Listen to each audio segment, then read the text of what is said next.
Hello everyone, I'm BJ Cunningham of the Action Network, and we finally have reached the Sweet 16, and I'm here to give you my two favorite bets for Thursday night's action. Let's first start with Michigan taking on Villanova. I think this game is going to be very similarly played to the Villanova-Ohio State game, mainly in the half court.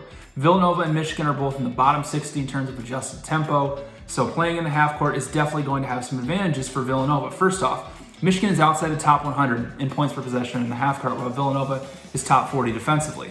Michigan also runs a lot of post-up sets with Hunter Dickinson because he's 7'1" and an outstanding big man, but Villanova is actually a top 70 team in terms of defending post-up sets, and against Ohio State, they only allowed 8 points on 14 post-up sets to one of the highest frequency post-up teams in the country. On top of that, 5 of the top 40 teams in terms of average height this year resided in the Big East. So Villanova is used to seeing teams with a lot of height, so I don't think Dickinson will be that effective in the post.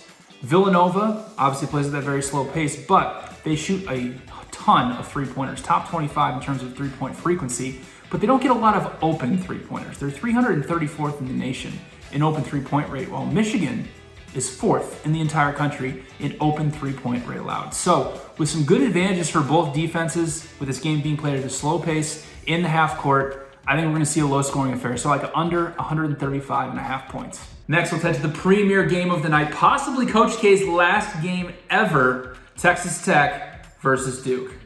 I love Texas Tech in this matchup. First off, Duke loves to get out in transition, which they're pretty effective in doing so. They're top 35 in terms of efficiency, but they really struggle defending in transition outside the top 200 in points per possession allowed.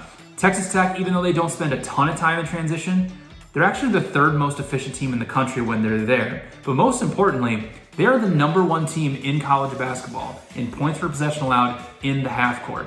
When Duke is in the half court, they like to run a lot of cuts and a lot of isolation, which can be effective against teams that they have a big advantage in terms of size and athleticism. Well, they're not going to have that advantage over Texas Tech, and the Red Raiders are also top 5 in terms of defending cuts and isolation sets. So that's going to put a lot of pressure on Duke to hit shots from behind the arc, which is really the way to beat Texas, and they can do that, but if they're not scoring effectively in the half court on cuts and isolation, that pressure is going to mount if the shots aren't falling from behind the arc. On the flip side, Duke can't stop anything defensively. They faced 2 sub-200 offenses in the first 2 games that can't attack the rim effectively. They can't turn anybody over. They're outside the top 300 in turnover percentage.